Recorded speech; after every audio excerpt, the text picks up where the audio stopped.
All right.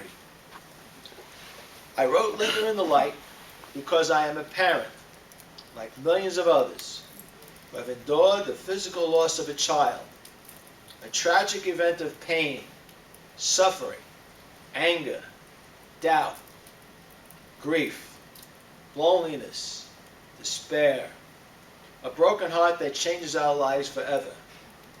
But our children, our teachers, our guides, entrusted to our care, have kept the promise that was made before we all entered this physical existence. They made the ultimate sacrifice to transition with essential courage into the light, so we, their parents, can be given the opportunity to examine our lives, to change our courses, to alter our destinies, to no longer fear the finality of physical death, to learn and grow and live with pure unconditional love, so we never have to return to this physical existence again, receiving the gift of supernal life. We will always be their parents. We must still support them, and will do anything to ensure their everlasting happiness, their heavenly bliss. We cannot let them down. They have given us their greatest of gifts, themselves. Remember the radiance of pure happiness and joy, pure adulation, emanating from their hearts to ours, the first time we held them in our arms, feeling the pure unconditional love, knowing a greater insight that life is forever. They give us this gift again when they transition, and we can open up our hearts and minds to a new reality. Remember, your mind is like a parachute. It works best when it opens. Linda in the Light teaches us a new way of thinking, viewing, and experiencing this finite world we inhabit. Linda introduces the fact that there is no time or space on the other side, and she speaks to us in the present. Knowing no time or space on the other side allows for all planes of existence to happen simultaneously, like the spinning of a bicycle wheel. This new way of communicating and processing information from the non-physical is made very clear to us many times throughout the book, in simple and easy ways to understand, so our conscious minds can utilize it. Throughout this book, Linda shows us many ways to lift our veils, to remove this unnatural block that prevents us from experiencing our children as celestial beings alive in the light. We need to remove words such as coincidence, strange, weird, occult, and paranormal from our language. These words are used by our egos as survival mechanisms that deny us the reality of true grace and the existence of the infinite.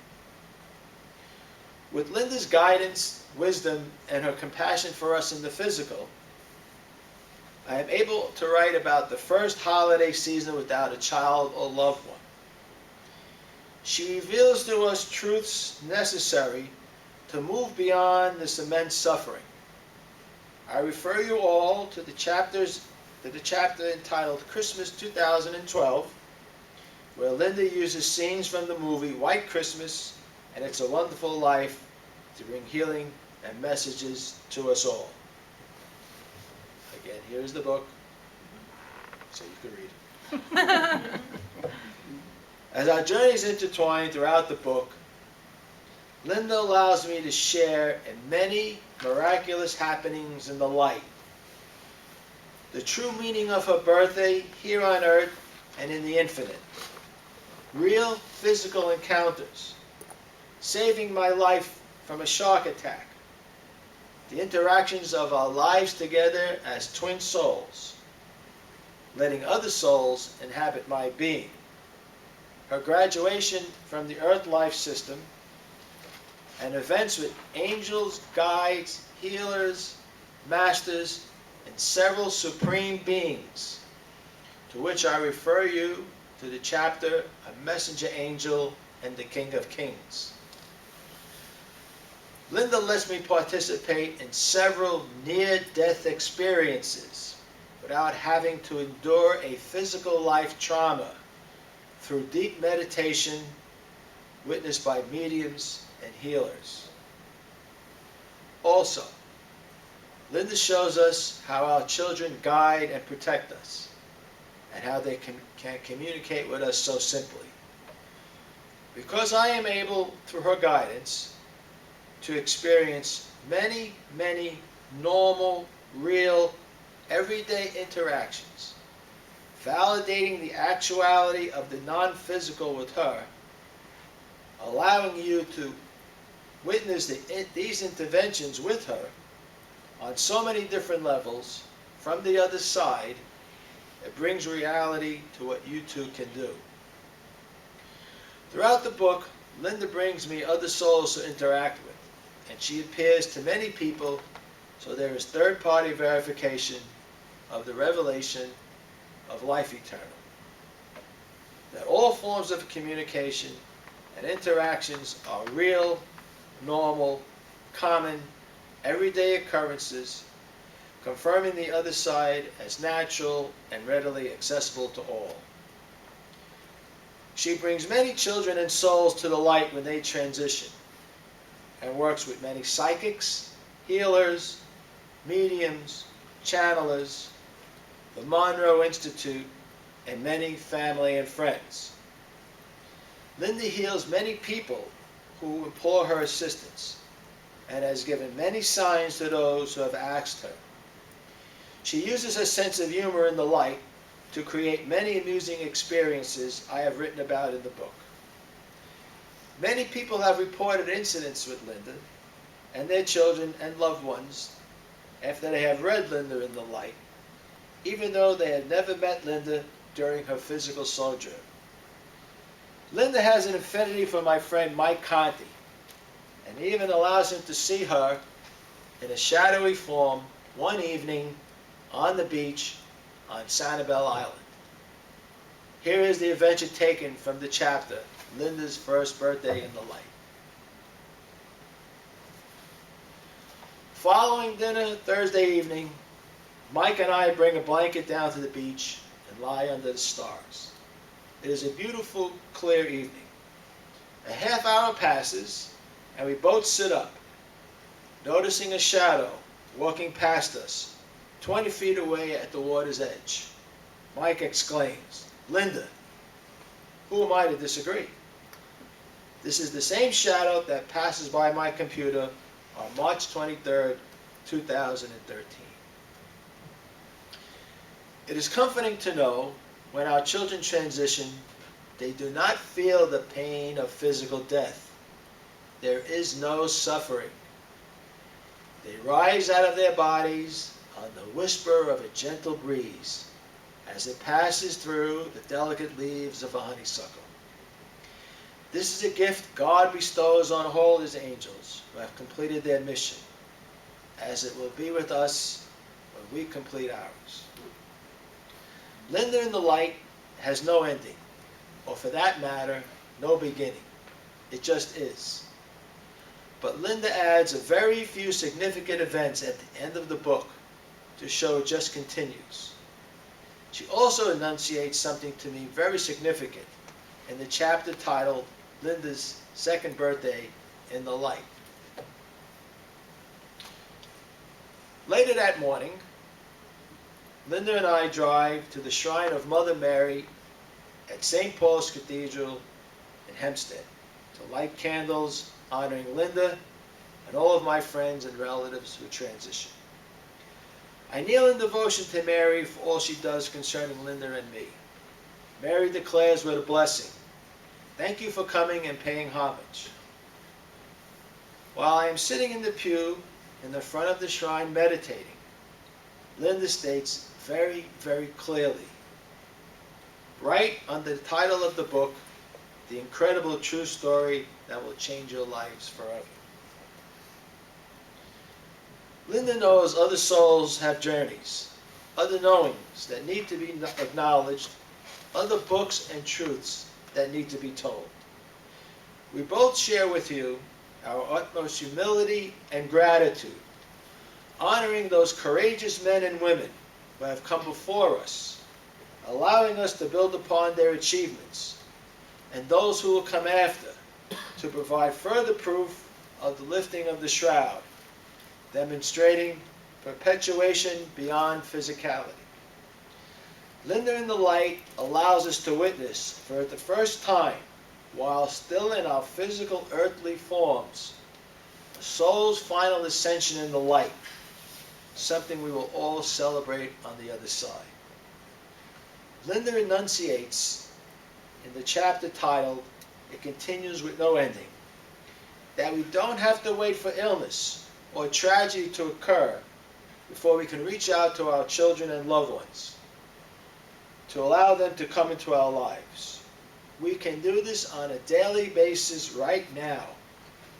Talking to us out loud and about us is a beautiful way to keep us present in your lives.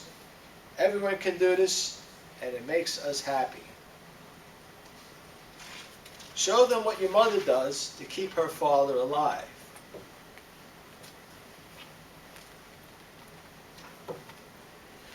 Almost every night during dinner, when my sisters Connie, Terry, and I were young, my mother told us about Grandpa Charles, who made his transition before we were all born. We couldn't wait for dinner, my grandfather sitting next to us while we ate. My mother was in the hospital for 3 of her first 5 years, not interacting much with my grandmother Mamie, who crossed over when my mother was 5. So my grandfather, along with my Aunt Josie, were everything to my mother, my Uncle Sal, and Aunt Mary. Through her stories, we knew my grandfather, how he raised his children, what jobs he had to work, how they lost their house during the Depression, having to live in a 3-room apartment with no door separating them from the landlord downstairs. We felt what he felt, saw what he saw, knowing his unwavering devotion towards his children, never remarrying. We experienced his handling my mother's sicknesses, my aunt's surgeries, and my uncle going off to war in the Pacific.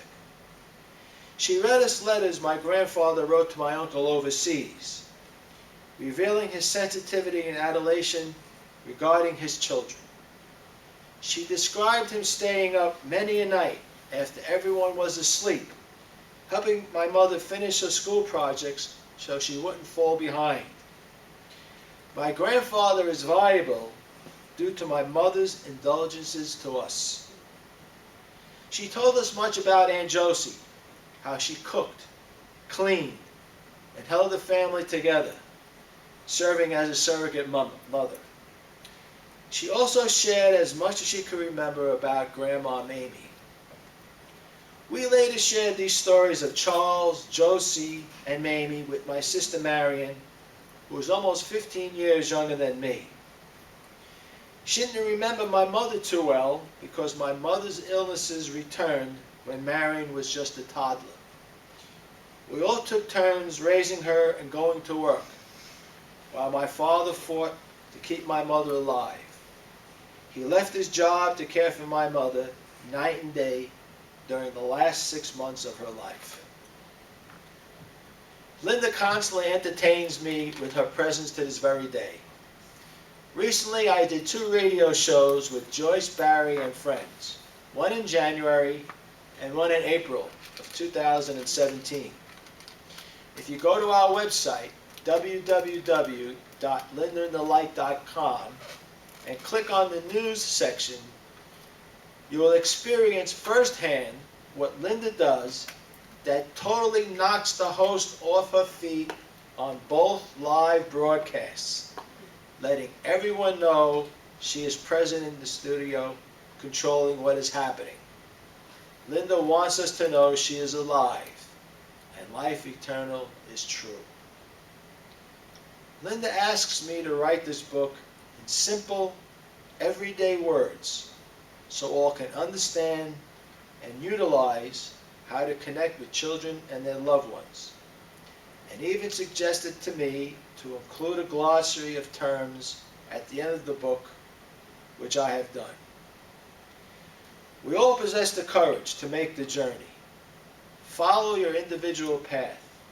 Trust your higher self for guidance.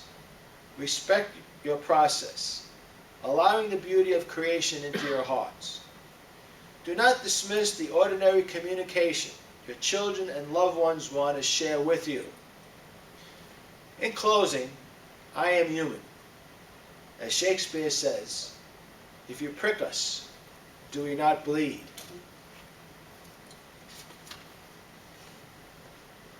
As a father, I pine seeking her definitive essence. Is there ever really a day, a sunny day, after the loss of a child? Emptiness constantly remains, and I never start or end the day without weeping, without mourning. Parts of the song, All the Things You Are, by Barbra Streisand, pretty much sums up the humanness in my longing. Time and again I long for adventure, someone to make my heart beat the faster. What I long for, I never really knew. Finding your love, I found my adventure. Touching your hand, my heart beats the faster. All I want in all of this world is, you are the promised kiss of springtime that makes the lonely winter seem long. You are the breathless hush of evening that trembles on the brink of a lovely song. You are the angel glow that lights a star. The dearest things I've known are what you are. Someday my happy arms will hold you, and someday I'll know that moment divine when all the things you are mine. I am here today before you because I know Linda is happy and alive in the light. I live each day for both of us, for this is what she wants, not only for me, but for all of you as well.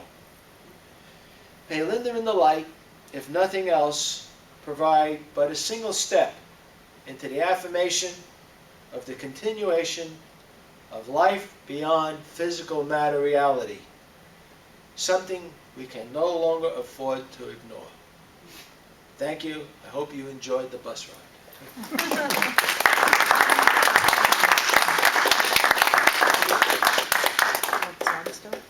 If there's any questions, yes. If there's no questions, then you can turn off the camera. That's fine. Yes? You did a wonderful job. Oh, thank you. Thank you very much. You could get your $10 back, don't worry. It's a statement, not a question. Okay, it's a statement. Frank, can I ask you a question? Yes. As Linda continued through the journey to contact you and Right. make contact, now that you've completed the book, which Right. was her initial request, Right. do you find when contacting her or making contact with her, it's for different reasons or different messages? It's all of the above. She comes to me daily with messages and insights. I don't even have to ask. She enters my body. She did something really cool. We were in, 2 years ago, we were down in Newport Beach, 7:30 in the morning, and Pete knows I never get up at 7:30 in the morning. We used to go golfing. I was up at 10. Or in Disneyland, I said, Linda, down the hall, go with them for breakfast. I'll meet you at the, Thunder Mountain at 1 o'clock. So I hear this voice in my ear. Dad, get up, go to the front of the condo, open up the curtain. The hummingbird's going to be there. So Susan goes, where are you going? So Linda told me to get up. I opened up the curtain. The hummingbird flies right in front of me. This is just an example. When I ask her for things, she comes to me constantly. When I had to stop, there had to be a point where I said, well, I have enough information now to complete the book. this book was completed in 2014. It's now 2017. So I've got 3 more years of documentation of what she does that are real, not only to me, but to other people, experiences that happen. So she's always present. If there's something that's very important, like this morning, she'll come to me and she'll tell me what to say. I was in meditation class yesterday, and felt like I was going to choke. I said, "Linda," she said, "Don't worry." And because you're not allowed in like when you do meditation in Zen and Buddhism to like swallow or speak, but that's another story.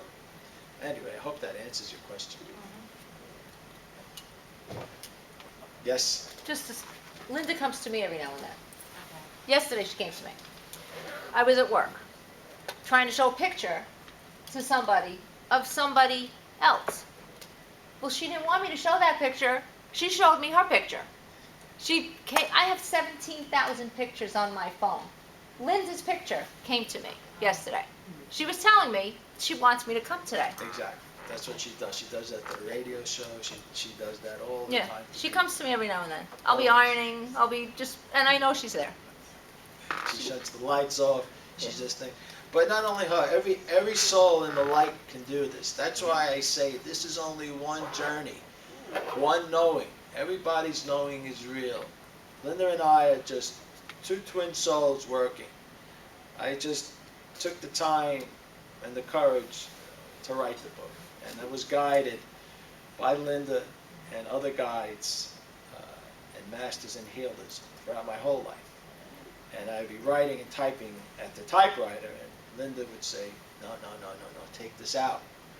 And when I would do radio shows, I'd have everything that I wanted to say, and then when I listened to myself back on the radio show, it wasn't what I had written down altogether. So she shifts things around, and all souls shift things around once they transition in the light. And that's something we all do, and our children can do this for us. But the most important thing is to allow this to be real, natural, and normal. Open up yourselves. Look what your children have done. Husbands, wives, grandmothers, grandfathers. They transition so we can see the other side as real. If we don't open to that reality, then what was the purpose of their sacrifice? Their courage to leave, our courage to continue. They kept their bargain. We have to keep ours. So I'm happy she comes to you. She does things with me with the camera. She'll put a picture up somewhere, or I'll listen to a song that will come on, or I have 1,500 songs, and one song will play 5 times in a row. She does this all day long, and things just happen. Susan will tell you the lights get turned on, the lights get turned off. One time Susan was going away to see her mother a few months back, and it was 5:30 in the morning, and I hear talking downstairs and footsteps. I said, "Oh, did Susan miss the plane?" And I go downstairs, and there was nobody there but Linda. But I heard it as plain as day. I mean, as plain as I'm talking on the microphone. That's how plain she comes to me. But you may only get an experience of just a dream, or just a thought. But all that is real. Small little things. That's all. Small steps. This is a conscious awakening that is a long time in coming. And other people have done the work before me. When I started on my road, when I took my first bus ride into the world of conscious reality and life everlasting, I learned everything I could. I was glad I had someone to sit and explain things to me simply. This book is a simple book to read. I didn't write it difficult. Linda didn't want me to write it difficult because it's something we can all understand. And so as you read the book, you'll understand what I went through and what Linda went through. And you'll see it's very common and very everyday, very nonchalant and matter of fact, no special abilities. But it's okay to work with mediums and channelers. Go to places like the Monroe Institute, the Omega Institute, ramp to school, learn, do your journey. But for some of you, just the fact that you sat here and listened, or I said one word that opened up your mind to a new understanding of a new way of thinking, that life eternal is real.